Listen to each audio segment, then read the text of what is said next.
Welcome into another edition of the Locked On Panthers podcast and the Locked On Broncos podcast. It's yet another Locked On NFL crossover Thursday here. And our crossover Thursdays are presented by our friends at PrizePicks. PrizePicks is so much fun. It's easy to play. No competing with other players. It's just you versus the projections available. Pick 2 to 5 players. If they score more or less than their PrizePicks projection, you can win up to 10 times your money on your entry. It can literally take less than 60 seconds to enter. It's that easy. We love PrizePicks, and we know that you will too. First-time users can receive a 100% instant deposit match up to $100 with promo code Locked On. That's PrizePicks.com, promo code Locked On. Again, Locked On NFL crossover Thursday, Locked On Panthers, Locked On Broncos. I'm your host here of Locked On Panthers, Julian Council, joined by one of the hosts of Locked On Broncos, Sayre Bedinger. Sayre, how you doing, man? Doing great. Excited for this matchup. I know you hyped it up. 2 of the worst offenses in the league. Maybe it'll be a great defensive game. We'll see. I'm sure it will be. I hear Sam Darnold is getting ready to play this weekend. So the last time the Broncos faced off against him, it was like they were playing the second coming of Mike Vick back when he was with the New York Jets, and it was Thursday Night Football. So, man, I'm ready for pretty much anything at this point. You know, we've come to expect a lot of weird stuff from the Broncos this year, but it should be a fun weekend.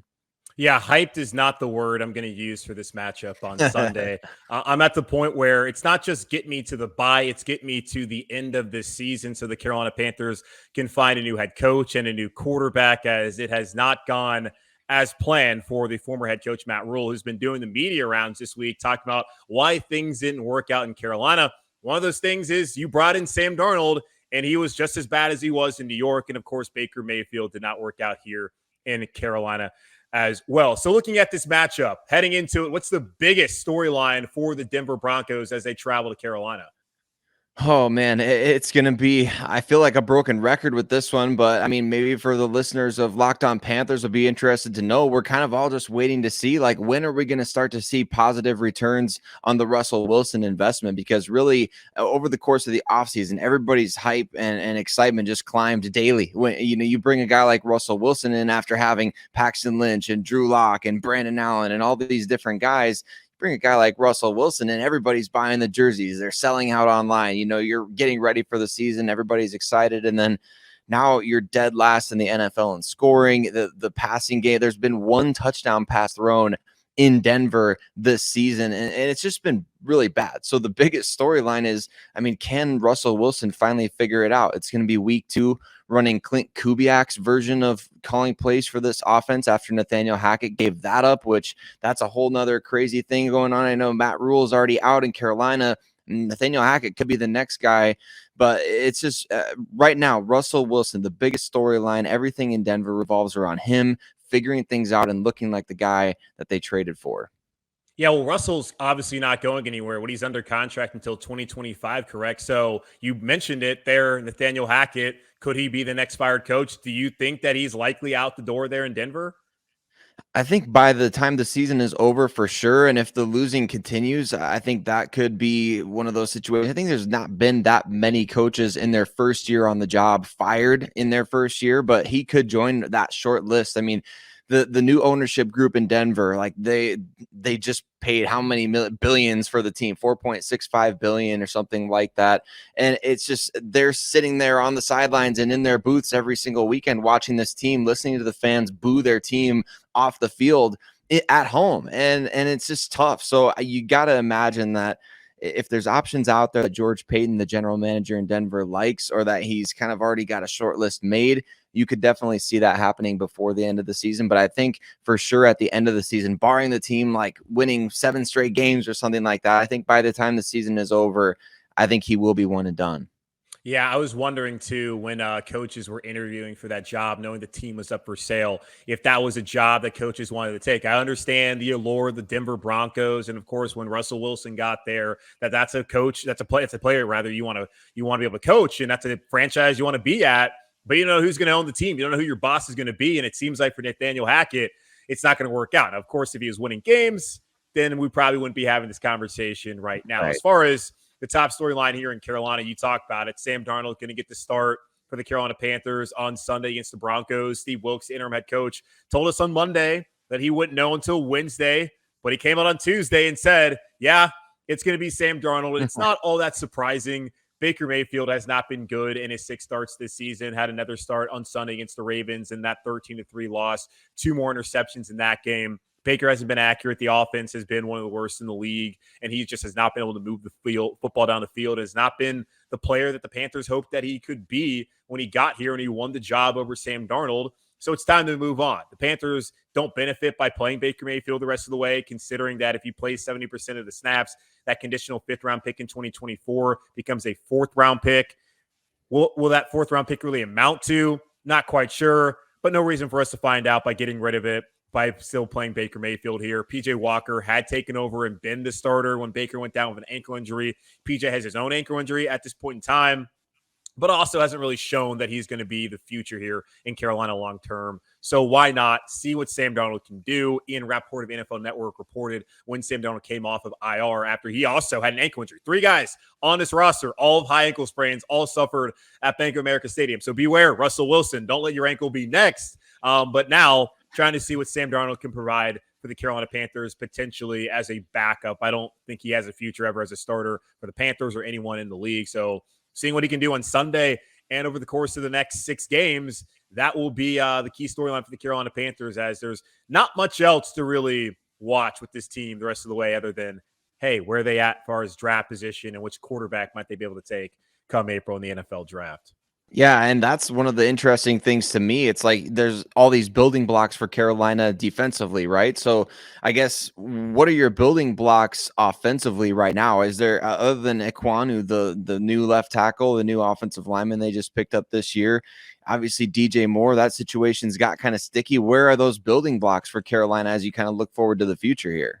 Yeah, and that's pretty much it. Ike Ekwonu, they took 6th overall out of NC State, and he's from the Charlotte area, so it's great to have a player like that, and he's been tremendous over the last 9 weeks. I think he has not given up a single sack. He's been awesome. DJ Moore, it's been his worst season of his career, but the quarterback play has been god-awful, but he's been able to overcome that over the last couple seasons, having 3 consecutive 1,200-yard receiving seasons up until this year. So unless he goes bonkers over the next 6 games, which I don't think is going to happen, DJ's not going to have another 1,000-yard receiving season. So those guys certainly are. The entirety of the offensive line is under contract for next season, and they've been much better than what they've been over the last couple of seasons. So the Panthers do have that to build around when they look into the draft and bring in a new quarterback, and certainly could use a pass-catching tight end and probably another wide receiver among an entire new coaching staff here in Carolina. So those are the top storylines for the Panthers and Broncos heading into Sunday's matchup at Bank of America Stadium between the Panthers and the Broncos. Take a quick pause here on the show, then come back and look at some of the key storylines. Not storylines, but matchups rather, involving the Panthers and Broncos matchup at 1 o'clock on Sunday. But before we do that, this episode of Locked On Panthers and Locked On Broncos is sponsored by BetterHelp Therapy Online. Unfortunately, life doesn't come with a user manual, so when it's not working for you, it's normal to feel stuck. Therapists are trained to help you figure out the cause of challenging emotions and learn productive coping skills, which makes therapy the closest thing to a guided tour of the complex engine called you. BetterHelp has connected over 3 million people with licensed therapists. It's convenient, secure, and accessible anywhere, 100% online. Everyone deserves to feel better. BetterHelp makes it easier to get started. As the world's largest therapy service, they've matched millions of people with professionally licensed and vetted therapists, available 100% online.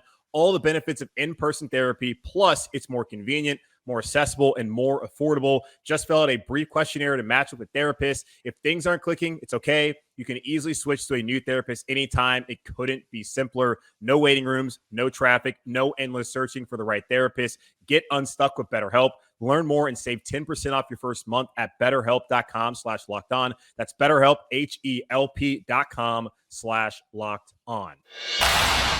All right, back here on Locked On Panthers and Locked On Broncos. Julian Council, host of Locked On Panthers, and Sayre Bedinger, one of the hosts of Locked On Broncos, as Cody Rourke, I guess, didn't have time to hang out with us and chop it up and talk about the Panthers-Broncos matchup on Sunday. And honestly, I don't blame him, because there's not much I'm looking forward to this matchup. A 3-7 team of the Broncos, who have been probably the league's biggest disappointment up until this point in time. I'm sorry to say that to you, Sayre, and all the Bronco fans out there, but I don't think you necessarily disagree. And in the Carolina Panthers, not necessarily a disappointment, because a lot of the power rankings going into the season had them among the worst team in the NFL, and they have proved to be among one of the worst teams in the NFL. heading into Sunday's matchup against Denver. What are some of the key matchups you're looking at as far as the Broncos and Panthers on Sunday, Sayre? Yeah, I think when the Broncos are on offense, Julian, it's going to be really about whether the Broncos wide receivers can win against the Panthers defensive backs. That's been a kind of a problem area all season long, and there's a couple reasons for that. First and foremost, you lost one of your best receivers all the way back in training camp, Tim Patrick. He's a guy that the Broncos obviously relied on a lot more than pretty much anybody realized, whether that's even among Broncos country or national people or whatever the case may be. Tim Patrick has been a critical loss for this team. And I was just talking about it earlier in the week with Cody as well. You know, Courtland Sutton has not really stepped in as that go-to wide receiver one for the Denver Broncos like many thought that he would be or could be or should be. So really this week, it's going to be about seeing, first of all, Courtland Sutton, can he win his matchups out there? But whoever plays along with him, because right now we don't really know. We don't know, is Jerry Jeudy going to play? Is KJ Hamler going to play? Is it going to be Kendall Hinton out there again, getting some more work and playing one of those key roles? Is it going to be rookies like Jalen Virgil and Brandon Johnson, or maybe even Montreal Washington? The Broncos have to find some guys that can go out there and make some plays, because there's plays to be made. And unfortunately, either the wide receivers aren't making the plays or Russell's missing them. And that's been such a brutal piece for the Broncos this year offensively.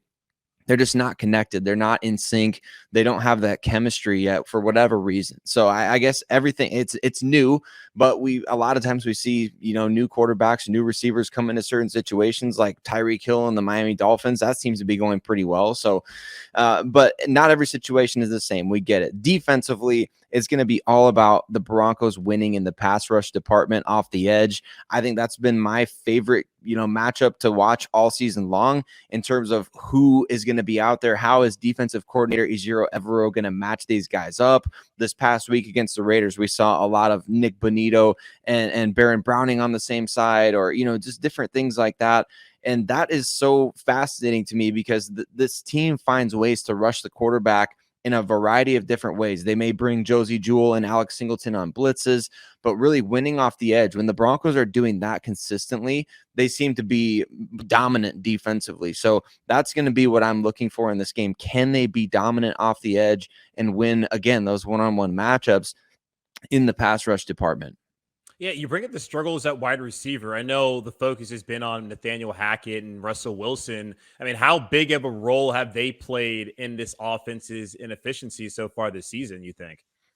I think it's been pretty large, honestly. Nobody really wants to say, because at this point you're tied to Russell Wilson, right? So Right. that's the bed you've made. You got to sleep in it, and that's where the Broncos are at. So like you have to kind of force yourself to think, okay, Russell Wilson can't be the problem, because he can't. He's here for the next 4 years, So it has to be everything else. But Russ, when you look back at the tape, he is missing some guys downfield throughout the course of a game, and I've been trying to kind of articulate the fact that it's kind of like the compound effect in a negative way, right?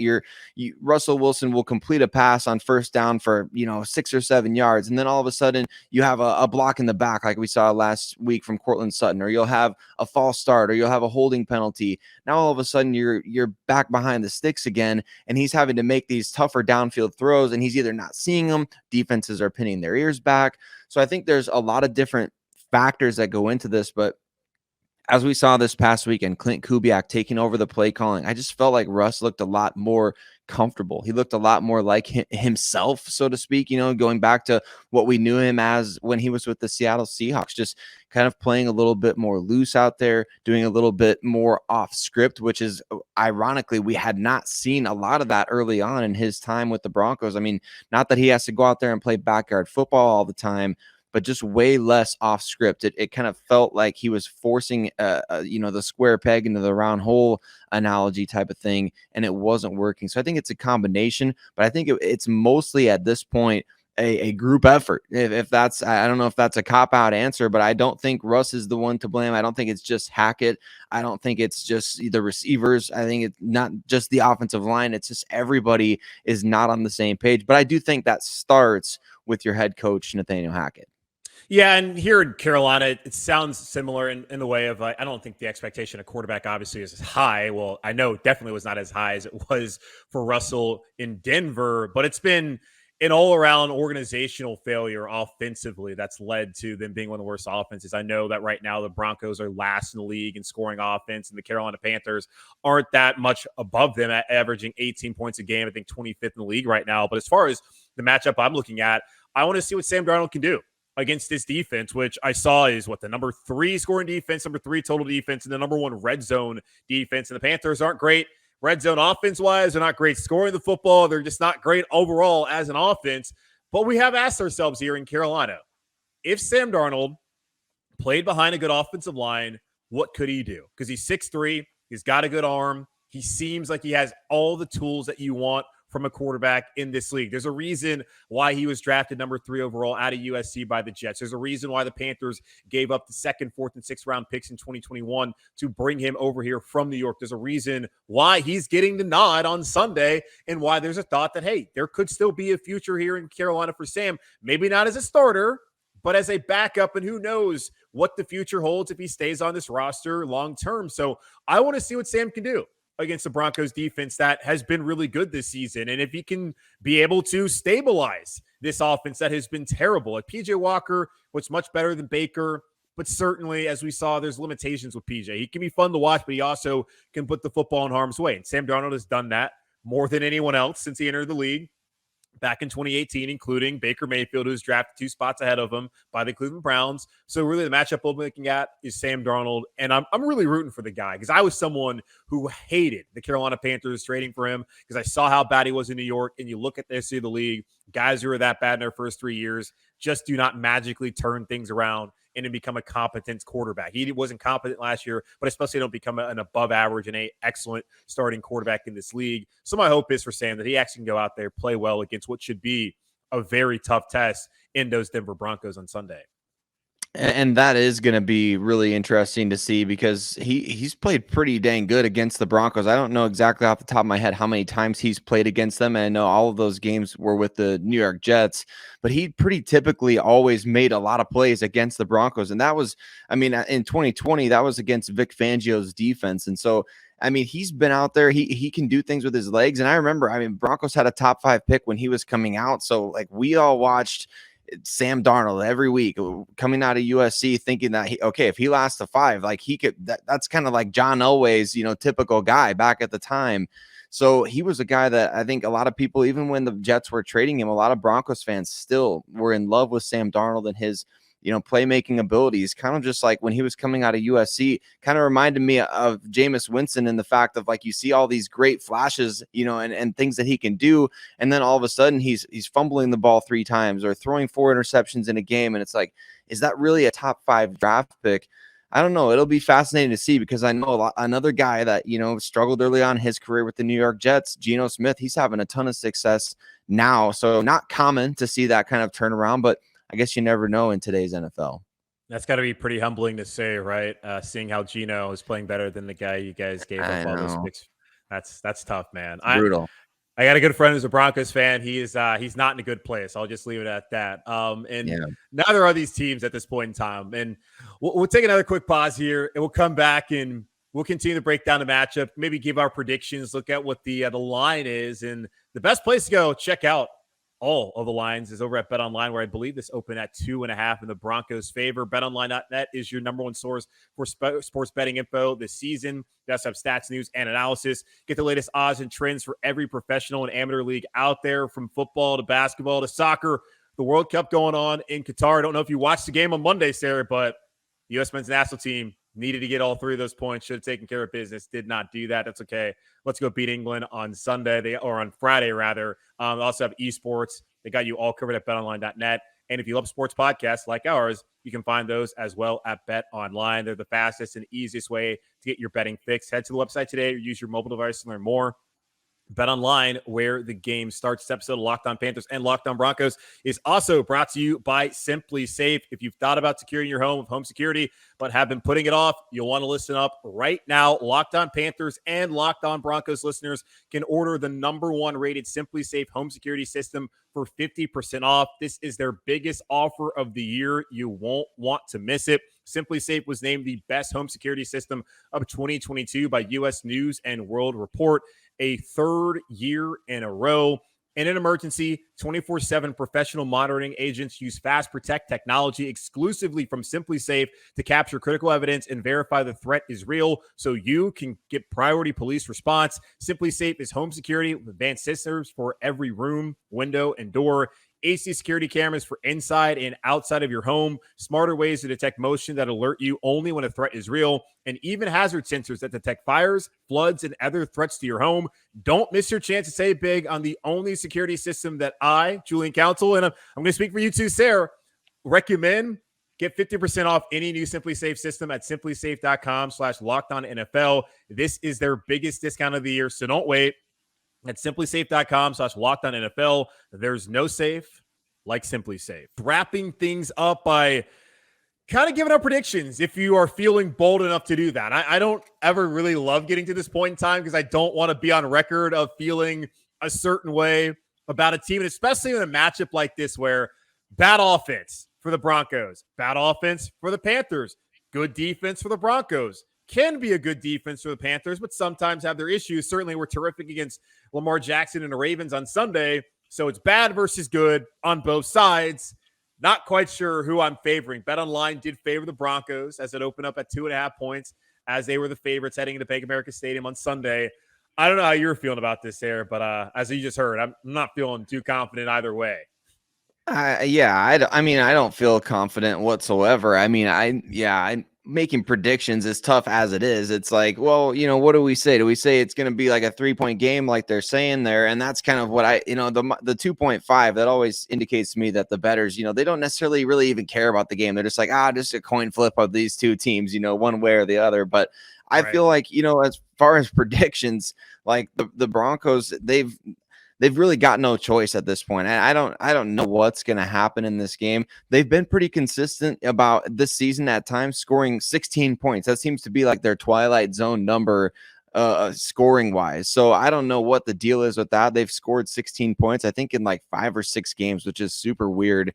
But they're averaging less than that, which is absolutely awful to watch. Right. So yeah. As far as a prediction for this game, it's kind of just like I try to manifest something good to happen. So like, is 20 points crazy to think for the Broncos? Yeah, because they've only done it like once this whole season. So twice, actually. It has been twice. They did it against Jacksonville and the Raiders earlier on this year. So I'll say Broncos score 20 points. Whether they win or lose, hey, I don't know. I don't know what's going to happen in this game, but like you said, it's kind of just like good on bad on both sides of the ball. Could somebody even get to 20 points in a game like this? Maybe it's first to 20 wins type of situation. Yeah, I would even go lower. I'd say first to 17 wins. And over the course of the last 3 seasons, when the Panthers do give up 17 plus points in a game, they lose. It's been one of the weirder stats, and they're like 1 in 29 in the last 3 seasons when they do that. Now, when they hold teams below 17, they typically win. Now, they didn't do that on Sunday. The problem was they only scored 3 points. So I don't think they're only going to score 3 this week. I don't know what to expect out of Sam Darnold in this offense. I guess if I go based off of history, I would expect turnovers. But then Sam was pretty good at the beginning of last season when they started off 3-0. We also had Christian McCaffrey back then and was super reliant on him. So we'll see. I feel confident in knowing that this is going to be a low-scoring game. In that offense scoring, it's going to come out of premium. And anytime it happens, whether you're a Panthers fan or a Broncos fan, celebrate it. Even if it's not your team scoring. If someone scores a touchdown, if you're a Broncos fan, it doesn't matter. Be happy that you actually saw a touchdown in what's not going to resemble an NFL game. We're going to be looking at Pop Warner football basically on Sunday, in my expectation, in this game. So I can't really favor either way. I do think it probably comes down to a field goal. The Broncos do have the better kicker, Brandon McManus. Eddie Pinheiro, he's bounced back since he had that awful game against Atlanta a couple weeks ago.